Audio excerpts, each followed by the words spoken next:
what links are required to rank a local business website? First thing you want is citation. We're talking about a budget side. 5K to 7K is a sweet spot. It's going to cost you more than 5 to 7 grand just to run digital PR campaigns. The competitors have got media sites, then your budget is going to cross 5 to 7 grand. If you still want to land DR backlinks, use Harrow route. Can you suggest Sure. any of those paid platforms? There's Source Bottle, there's feature.com, then there is Quoted. How do you outreach to those media sites? Sending thousands of emails through just one system pretty soon starts ending up in the spam. Use real images, fake subject line to catch your attention. We've stopped using open rate trackers. 20 to 50% open rate is good. What would you say is a red flag in a website? First of all, no traffic. Hey everyone, welcome to the episode 3 of SEO Unleashed with Yash podcast. Today we are joined by Jabez, a link building agency owner, to discuss the ins and outs of effective local link building strategies. Jabez, thanks for being here. Could you please start by giving an intro about your agency and what you're up to these days? Cool. First, thanks Yash for having me on the show.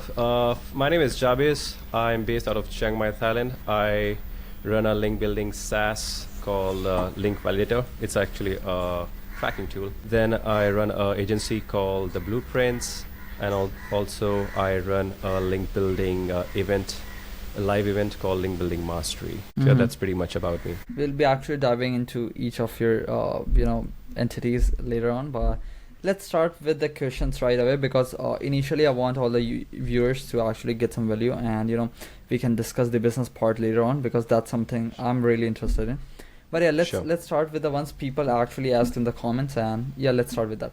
First thing, Jabez, what links are required to rank a local business website? This whole podcast that we're gonna actually have today, it's all gonna revolve around local building strategies, right? Sure. So yeah, let's start with that. So for local SEO, the first thing you want is citation, quality citations. The problem with citation is that if you are mindlessly just placing orders with on Fiverr or Upwork anywhere, it can get spammed a lot. You can get a lot of spam in hundreds of 200s of numbers.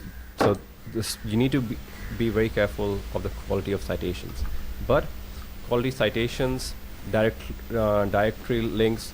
So first you start with local directory, then you go for national directories like Yellow Pages. Then you go for your industry specific directories. So let's say if you're in the plumbing niche, go find directories for plumbers. If you are in the HVAC niche, look for directories for HVAC providers. So industry specific directories. So start with these citations and directories. Then you move on to guest posts, link insertions, and other sorts of link building strategies based on your budget. One more thing you can do is if you're a local business, look for articles that are ranking for your local business. For example, if you are a plumber, so look for articles that are ranking for best plumbers in your area, XYZ area, whatever. So look for those kind of articles, and you definitely want to be featured in those articles. So reach out to those webmasters. They are definitely going to charge you some money. See if you can cut a deal and get placed in those articles as well. So I think that's pretty much the main criteria of our strategy for what we do for local SEO businesses.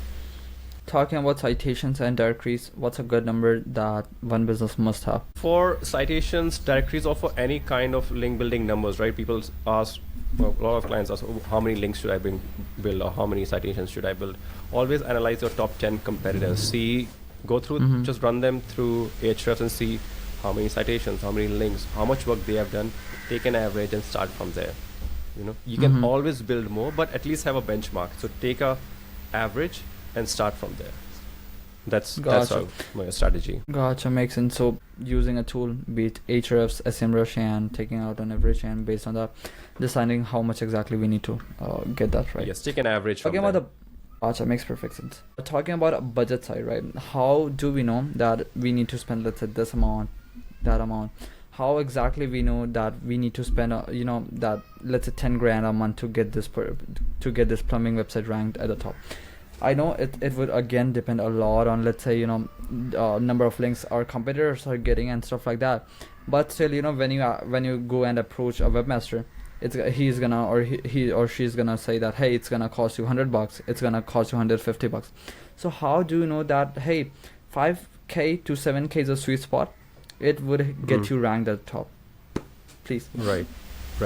So again, start with competitor analysis, and if you're starting from scratch, I would recommend, like if I'm running it for my own site, recommend doing content analysis as well and link analysis as well. You need to see both sides. If you're just building backlinks and you're not publishing content, then links are not going to help you for the long run. So you need to see how much work has been done from the content side, and then you need to see how much work has been done from the backlink side for your competitors. Then you create some average, and then if you see your competitors have got very high authority backlinks, like they've got media placements, then you need to keep in mind that you need to spend money for media backlinks as well. If the competitors are all in the DR 10 to 20 range, then that's pretty easy to achieve. That shows that they haven't built links aggressively. But if they are 50 plus or 60 plus and they've got media placements, then you just know that it's going to cost you more than 5 to 7 grand just to run digital PR campaigns so that you can land those big media sites. But if the competitors are within DR 30 range, then you can easily, in a couple of thousand, maybe $1,000-$2,000 budget, you can reach that mark safely with building clean sites. So I would recommend building link insertions, guest posts, and also we've covered citations already. So with citations, guest posts, link insertions, you can reach within 2,000-3,000 budget, you can reach what your competitors are doing. So Gotcha. again, to summarize, see what your competitors are doing and start off with link insertion, guest post. But if you see the competitors have got media sites, then your budget is going to cross 5 to 7 grand. Gotcha. You talked mainly about two things: media sites and then also link insertion. So I'm gonna talk a bit about each of those. Talking about media ones first, how do you get those links? What's the overall process for that? Sure. So for media sites these days, the best way is digital PR. So digital PR can usually have three ways to get to do digital PR and land media sites. First is reactive commentary. So some event is happening and you make a reactive piece about that recent event and you publish that, and then you send it out to a lot of media sites who are covering that topic. Then the other one is data-based media outreach. So you cover a topic with a lot of data, a lot of statistics. There are a lot of resources available for free and with paid subscription as well, from where you can get high quality data and stats. So you can say it's just an advanced form of what skyscraper link building used to be. Yeah. So you make a high data and statistics rich post, and then you reach and you create that post, or you can even sometimes don't even need to publish that on your site. You can just have a piece, a document with all the data and send it to your to these media sites. And the third one is expert commentary. So if, let's say, some event is happening and so using your client's name, you send this is what my clients think, this is what CEO XYZ company thinks that this is going to happen based on for this event, or whatever the current affairs are happening. So yeah, 3 strategies for digital PR. Then apart from digital PR, if you still want to land DR backlinks, so use the Harrow route. So Harrow is pretty saturated right now. Yeah. They've also changed platform, but there are a bunch of other paid platforms. So if you are tight on budget, stick with one paid platform, master that, and have one of your VAs or writers reply to all those queries that are coming every day. Instead of targeting all the platforms, my recommendation will be, just stick with one paid platform and get an idea of how that's working and keep sending replies to that. So that will also help you land. Sorry to bother you. Can you suggest any of those paid platforms? There's Source Bottle, there's feature.com, then there is Quoted, and a bunch of, there's so many platforms. I was just actually before the interview just checking what are some new alternatives for Haro, and there are like every month something or the other is coming out. So just search for Haro alternatives, paid and free, and people can easily find so many of those options. Gotcha, makes sense. You talked about getting media placements via those 3 ways, right? Now, coming to, once you have created those sort of content, now you want to get links. How do you outreach to those media sites? And how do you outreach for link insertions? I know this would pretty much be a bit same, right? Obviously, the content and the subject would be different, but the process would more or less be same. So yeah, please tell about that. Right. So for any kind of outreach, whether it's link building outreach or your lead gen outreach, like cold lead gen outreach as well, the number one thing is to have a very, very solid emailing system dialed in. That's where a lot of companies or a lot of freelance link builders suffer a lot. Like they start sending thousands of emails through just one system, and it pretty soon starts ending up in the spam. So irrespective of how amazing your offer or your story is, if the emails are not landing in the recipient's inbox, all your efforts are going to go to waste. So number one thing, create a very solid emailing system. By that, from the get-go, buy a bunch of domains, variations of your business. Use real images for those email accounts. Try to use real people as well for the personas, and buy different kinds of email provider accounts. So G Suite, Microsoft Outlook, and even try the service emailing services by your web hosting companies. So you diversify. So buy a bunch of domains, buy a bunch of email accounts, warm them up regularly. Don't stop the warm up ever.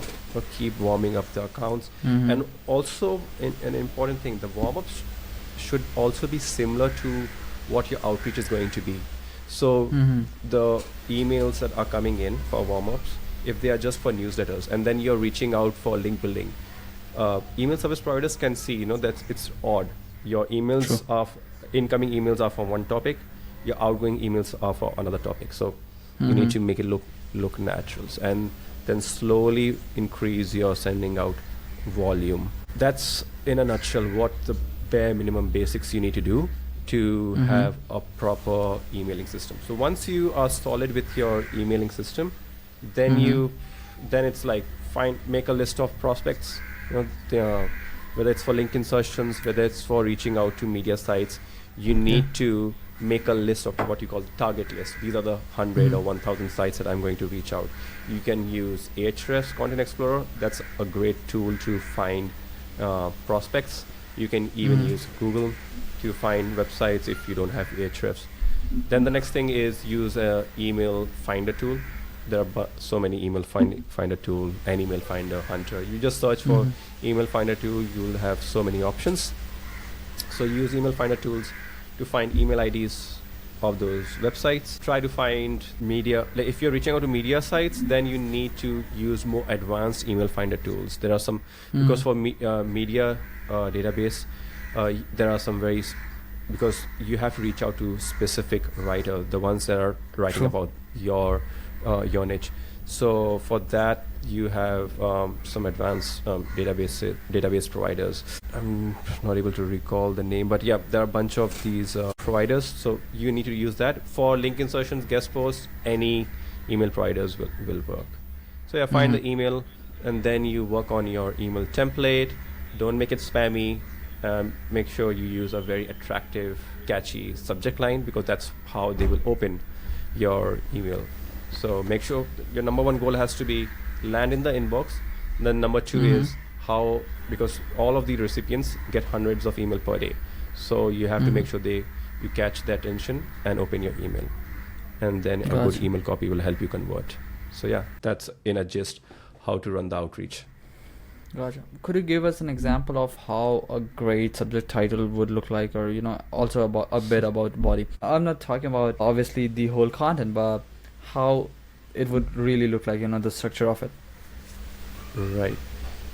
So starting with subject line, subject lines will be, I'll just give you examples of subject lines we've used, So a subject line that we've used a lot is, and if any of the listeners are trying to use the same thing, please use ChatGPT to find variations. So we've used subject lines like fake subject line to catch your attention, or this is the lamest subject line that you'll receive all day, and just feed these to ChatGPT and say, get me variations of these subject lines. And then if you have more details about the recipient, you can use personalizations in the subject line as well. Say, hey, and the name of the person, just a quick collab idea with you.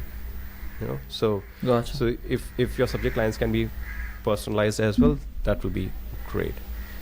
Then you can use dates as well to personalize the subject line. But there are a lot of ideas you can play around with, and use ChatGPT or any other AI tool to throw in a lot of ideas based on 3 or 4 seeds that you give them. Then then the template. Template again has to be short, concise, clear, and to the point. So quick intro and get to the point. Okay, this is what my offer is. This is what I'm looking for. Let's say, for example, guest post and link insertions. 80% of the time nowadays, masters offer link insertion guest post only for money. There are very, very few webmasters will accept quality content and no payment. So just give them a straight up offer. Say, hey, this is what I want to publish. I need a placement, or I need a article placement. How much are you going to charge? And to make them reply sooner, and try to end with one question. Don't ask multiple questions. At the most, 2. Best if you ask one question in the template, and that should be towards the end, your closing line. So what do you think about this? So how much will you charge for this? So can you please send me your criteria? Things like that. So yeah, that's pretty much about the template. You have done email outreach at such a big scale, right? Now, could you please tell us about a really good open rate? If I'm sending, let's say, 1,000 emails a week, what would be a good open rate? So first of all, we've stopped using open rate trackers. The reason being, they hamper with your delivery rate, and because to track open rate, you have to add a link or a pixel, and adding any kind of links or even images in the email template, it will hamper your delivery rate. But still, if you have to track, it all depends on your offer, but anywhere from 20 to 50% open rate is good. And also depends on the volume as well. Yeah, what's a good reply rate look like? Again, reply rate will be anywhere from 30 to 40%. If your open rate is anywhere reaching close to 50%, then it depends on your copy. So with an open rate of 50%, if your reply rate is not coming to close to 30%, then something's wrong with your copy. Got it. Now, talking about the pricing of those links, let's say I'm talking about a plumbing website, right? And let's say if the website from which I'm getting a link from, it's a DA25 or DA30, getting approximately 5,000 traffic a month. What's gonna be a good range for that website? Because again, it would obviously differ a lot based on niche and all the stuff, but just a random approximate number if you have that in your mind. Sure. So we have a small SOP for negotiations that we teach our team how to negotiate. So first off, a bare minimum negotiation is based on a DR and the traffic, 1,000 plus traffic on any DR. So to make it very easy, whatever the DR is, use that as the offer, like that's the money you're going to offer. So if it's DR20, I'm going to offer $20. If it's DR30, I'm going to offer $30. DR35, I'm going to offer $35, and so on. That's your first criteria, and with a minimum 1,000 plus traffic. Then you see the quality of the site, and you see that, okay, that's a proper business site. So first of all, getting link from that site is going to be very difficult, right? True. So if they agree, somehow they agree to publish your article or give you a link, don't negotiate too hard. Even if a DR20 site, but it's getting 5,000 plus traffic, which means their content is solid. You can check their top ranking pages, and you see that, it's all, the traffic is being driven through quality content. Then it's a proper site. You don't want to lose this opportunity. So even if a DR20 site like that is charging you $100, take it. Don't negotiate too hard, because then these kind of webmasters, they get annoyed and they will stop replying to you. So see the quality as well. If you see, on the other hand, if you see a DR50 plus site and the traffic is just between 1,000 and 2,000, which means the quality of content isn't great, they are not emphasizing a lot on growing the website, over there you can negotiate a lot. Those kind of sites are usually making money by selling links. So in moderation, you can take, if it's not a fully spammed site or straight up looking like a PBN, you can take up links from there, and there's a lot of room to negotiate. So these are some criteria that we follow to negotiate and bring down the price of the link, and also how we price each link. Gotcha, makes sense. I was asking, what do you think about PBNs? Do you think it's worthy? Do you stay away from that? We've always stayed away from PBNs. We've never built or used any PBN. Having said that, there are some very sharp players who are building some solid PBNs and ranking really well for some tough niches. So what is the name? There's a service provider, I'm not able to recall his name. He's based out of Bali, but anyway, there are some. Is it Saket by any chance? Saket, Saket. Yeah, Saket. So I've heard very good stuff about Saket's PBNs. Yep. But other than that, I've only heard. I've not used PBNs, so I won't be able to tell or recommend or give advice on that front. Talking a bit about diversification of your link profile. First of all, do you think it's important? Second, what are some of the basic links a website needs? Talking about local SEO, obviously, other than what we already talked about, citations. Right. So diversification is the number one rule for link building. And from the get-go, you have to work on diversifying every aspect of link building. So you start with your anchor text profile. Diversify what kind of anchors you're going to use, like miscellaneous URL, target anchors, partial match anchors. Use all sorts of anchors, but go very lenient, use targeted anchors the least. The rest, all the other ones should be used more, like especially branded and miscellaneous. Gotcha. Then comes what kind of backlinks you're building. So building some through citations. Like citations should be just done in the beginning, and then you just stop building citations. If you're getting organic citations, that's fine. But other than that, link insertions, guest posts, hero, whatever strategy you can think of, build backlinks using a diversified way, like diversified process. So build some through link insertions, some through guest posts, some through digital PR, some through image link building, skyscraper, testimonial outreach. Use all methods to build, and that's how you will get a diversified backlink profile. Even use a mix of all DR ranges. Sometimes people have budgets, so they just want to go for DR60 plus backlinks. That's very unnatural. If you see your backlink profile is just filled up with DR60 backlinks, or just filled up with digital PR backlinks, it's unnatural. So you should have all sorts of, from DR10 to DR70, 80 plus backlinks. So diversification is definitely the number one rule you follow, and that's what keeps your profile, your website safe for the long run. Makes perfect sense. Next question that I'm gonna ask, it's pretty much in every prospect's mind. And I know this ain't gonna be a very straightforward one, but how do you predict success and ROI from a link? Because again, be it SEO, be it link building or stuff like that, you cannot really predict ROI directly, right? It takes time. You would need to see how much your Yes. competitors are doing and stuff like that. Still, what's the least amount of success and ROI we can predict from building links? Sure. So I would categorize this in three categories. Like when you're building links, you need some links to build trust.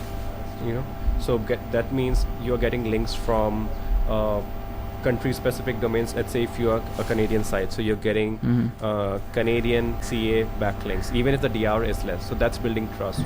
Then you need backlinks to build authority. So that's your media sites, even if they are not the topic is fully relevant, but you're getting high DR media backlinks or high DR backlinks from big sites.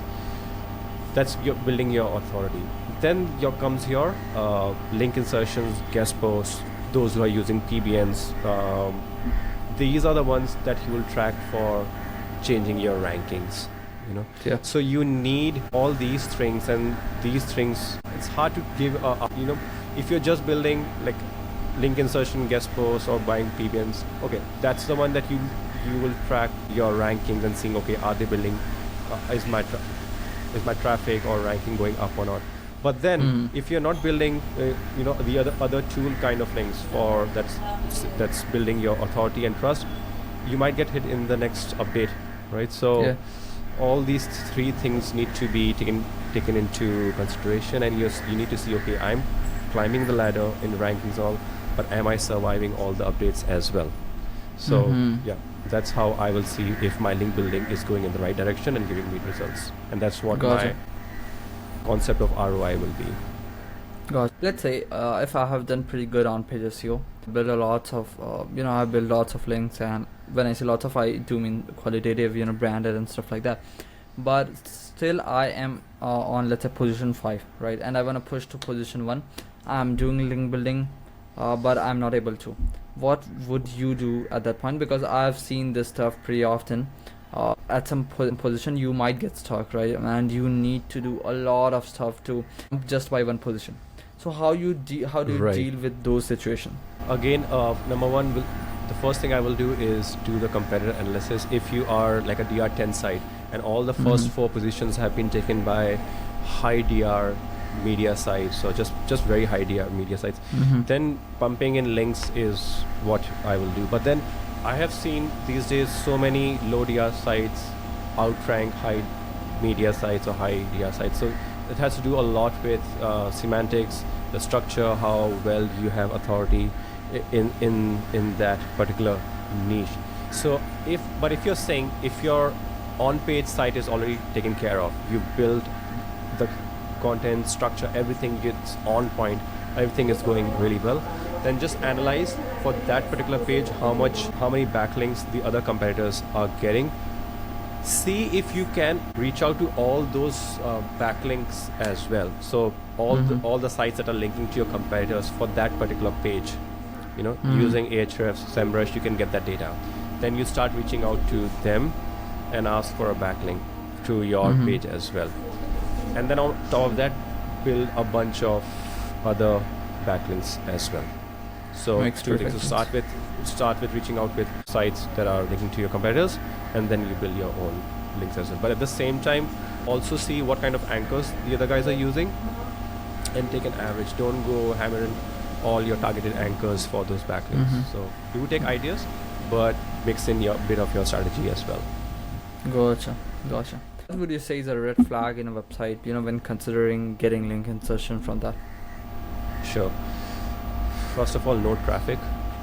It's no-brainer. Just zero traffic sites, stay away from them. Sites that have DR 50, 60, but traffic is less than 500, stay away from them. As I mentioned earlier, we only take sites with low traffic if they are highly relevant to our domain, or they are country specific, .ca sites or .au. These are very hard to get, and they pass on a lot of trust vote. So that's the only exception. Other than that, stay clear from the sites with very low traffic. Then sites that are openly advertising on their site that we accept articles, we accept paid placements, we accept backlinks, big red flag.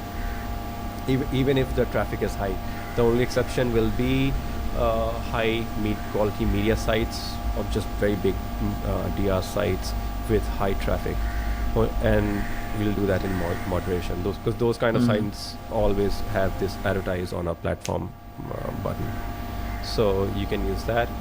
Other than that, DR manipulation, check in Ahrefs if they are artificially boosting the DR. Nowadays it's there are so many Fiverr gigs, Upwork gigs to boost DR, so stay away from there. You can run a site through Ahrefs and you can see a sudden spike. So DR manipulation, sites with DR manipulation, that's another red flag. And lastly, if the site is driving 80% of the traffic through one or two pages, and that too random pages. So if it's a health site, but they have positioned the site as a health site, but all the traffic is coming from net worth articles, so that's another red flag. Got it. Makes perfect sense. So yeah, that's simple way to filter out. Let's say you have been given $1,000 budget, and it's a pretty competitive niche. Let's say HVAC, and it's in a city like Seattle. How would you approach ranking a website, in that smaller budget? Alright, so my answer will be like considering the fact that the on-page site has been taken care of, right? So $1,000 budget for link building. So I'll spend maybe $100-$200 on citations. Citations are pretty cheap, and as I mentioned, you don't go heavy on building hundreds of citations. So around $200 for just quality citations on some targeted directories. Then I'll do $300-400 in link insertions. That will be like $600 done, and then another $400 for guest posts. If it's my site I'm doing on my own, I'll try to sign up on any of those free Haro alternative platforms and try to send some replies daily on my own. So that's like without paying any agency or paying anyone or paying any webmaster. I'm just sending out free answers for backlinks. So that's how I'll work out my link building for that. Another free way to get backlinks is image outreach. So what that means is, for image outreach, you build images in your niche, and all the shoulder niches you build images, high quality images, and then you publish them on free website image hosting websites like Unsplash, Pexels, Pixabay, and there are a bunch of other ones, and you publish them there and leave it for 4-5 months, and then after 4-5 months you'll see that a lot of sites start downloading. A lot of people will start downloading and start using those images on their blogs, so you can start reaching out to them and request them politely for a backlink. So that's another way to get free backlinks. So so 1,000, but I've shared like some I'll go for paid, and then some effort I'll put into build links for free, but they will be quality links. Got it. So you're having tools that could easily increase the speed of getting links and stuff like that, right? Could you please tell us a bit about your agency side? What sort of links you're building, if someone wanna reach out to you, how they can, and how, I guess your tool name is Validator, if I'm correct. Right. Right. Yeah. So first of all, our tool is basically can you hear me? Yeah, please go ahead. Yeah, I can. Right. So our tool, Link Validator, it's are you saying something? Nope, not really. Please go ahead. Okay. So our tool, Link Validator, it's a quality checker and tracking tool. So basically what used to happen, we're working with different kind of clients. Sometimes some pages would drop out of the index, or webmasters will remove the link. Or if there's any issue, clients will come back to us and say, hey, this link was removed, or this page is not indexed anymore, or this page is giving this error. So we had to do this manually. So after publishing backlinks, we had to every month, every week check backlinks of our clients manually, whether it's indexed, whether it's published properly, whether it has right for us page, whether it is in the cache or not, because for link insertion, it is important that Google has recrawled that page. And if it's a guest post, we have to keep a track if someone else is getting links from that page. Sometimes webmasters will keep adding links to your guest post and sell links from a page that you have paid for. So to check all those things, we created a tool where you can just dump all your backlinks. So whether you're buying it from an agency or you're doing it in-house, just copy and just dump all your backlinks in the tool, and it will keep a check so it will tell you if there are any issues, and you will get notifications whenever there are any issues with your backlinks. So very convenient, easy way a cheap way to keep a track of all your backlink investments, because quality backlinks are expensive and you spend a couple of dollars to keep a track of it, to make sure your investments are not wasted. Then our agency, The Blueprints, we offer link insertions, guest posts, Haro, and digital PR as a service. And for some of our clients or long-standing clients, we help them train their in-house team as well to run some different kind of outreach methods as well. Like one I had mentioned, link image outreach, because it's a long process, so we don't offer it as a service. We train our clients how they can do it in-house. So whether it is image outreach or skyscraper and a couple of other methods, we just train the in-house team to do it by themselves. But our main offering, link insertion, guest posts, Haro, and digital PR. Talked a bit about, let's take an instance. If I bought a guest post from a vendor, if the page from which I was getting a link from, that now that webmaster is actually offering other people from that particular page, what actions can I take to make sure that this actually stops? What outreach do you what email outreach do you do in that case? Because sure, I have had this situation as well. So yeah, that's it. Right. So for this, you need to make your first email template that needs to be very clear. So when you're reaching out to those webmasters, you need to tell, hey, I'm going to buy a article on your site, and I don't want any other links to be added on this page, right? So that's the number one thing you need to do. So do it from the start, and anything and take all payments in PayPal for that reason. So if there is any issue where you come across that, hey, they are adding links to some other websites, just issue a dispute on PayPal, download and upload your conversational history, and PayPal is most of the time, I would say 90% of the time, will be in your favor, because if you are very clear in your email templates, PayPal will within 24 hours refund your amount. For ones that you haven't had this this kind of a deal where it was not mentioned in the first template before you made the payment, just be polite. Just be polite in reaching out to you. If you are arrogant and say, hey, you can't do this, and webmasters won't care about it. They won't listen to you or even stop replying. But if you say, hey, I know this wasn't clarified earlier, but can you please help me out here? Otherwise I'll lose my client. So if you're polite, some webmasters, or most of them, will reply. You can even say, hey, I want to work with more clients.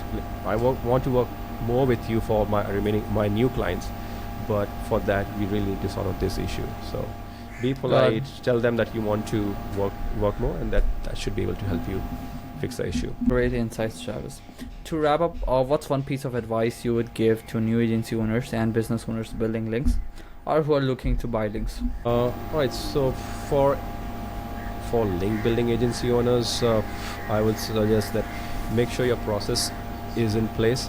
You might be having great copy, great funding, everything, but as small as if your emailing process is in place, you will lose out on so much time and effort to land emails in the inbox and convert and then get replies. So for agency owners, make sure your process is in place. Spend time in just making sure everything is running smoothly.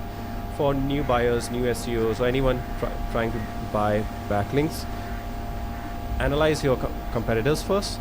get a strategy, get an idea from there. That will give you an idea how much you need to spend, how much you need to buy, and what kind of anchors you need to use. So, and then slowly start ramping up your link velocity. Even if you have all the budget, all the money to buy hundreds of links in a month, don't do that in the initial 2-3 months.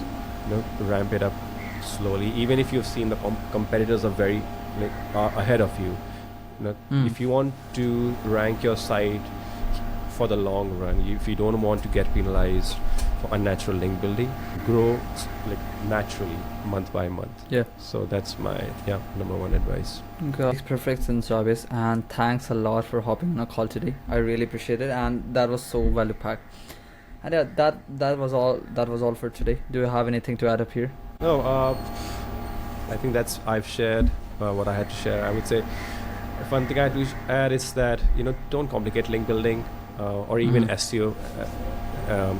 It's pretty simple and straightforward, and don't get overwhelmed if you don't understand everything in one go. The point is just do one thing, reach out to fellow SEOs, ask for more advice, and keep moving. I think one of the biggest mistakes that people who venture into the SEO field is that they want to perfect everything and then start, and that's, I think, a mistake that even I had done. So start even with the little knowledge you have, and you will learn. The best way to learn is start with small, whatever knowledge you have, and apply from your mistakes, from your findings. So yeah, that's what I have to say. Gotcha. That was amazing. That was it for today's, Cool. guys. I hope you like this. If you have any questions, feel free to comment below, and I'll also leave a link to Jabez's website in the description, so if you want to check that out, feel free to. And I'll see you in the next one. Till then, bye bye, have a great day.